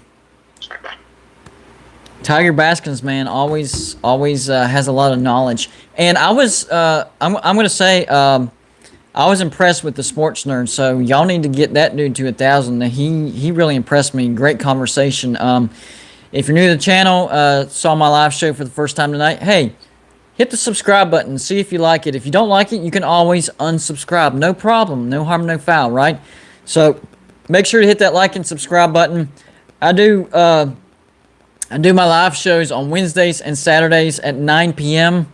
But regular college football videos every single day, guys. I have not missed a day for over a year. I am on an over a year streak of at least one college football video every single day. But my live shows, Wednesdays, Saturdays, 9 p.m. So I will see you guys on Saturday at 9 p.m. So when you're done here, hit that like and subscribe, and I would greatly appreciate it. My sponsor actually set an outrageous goal for this channel that I thought. A month ago, he said, "Go to Blue Dude, I think you can get to 2,500 subscribers." And we were at like 1,200 at the time. I was like, you're out of your mind. We would have to have some explosive days. Well, it's happened, and we're close now. We're over 2,300 subscribers last time I checked. So we are going to hit that 2,500 mark, and I will never doubt you again, Joey. That was a great goal. I never thought we would reach it, but we're going to. We're going to. We're getting close. So I appreciate you guys. Y'all have a good night, and I'll see y'all back here live on Saturday at 9 p.m. In the meantime, videos every single day, so I'm going to have one uploaded just for you tomorrow. Y'all have a good night.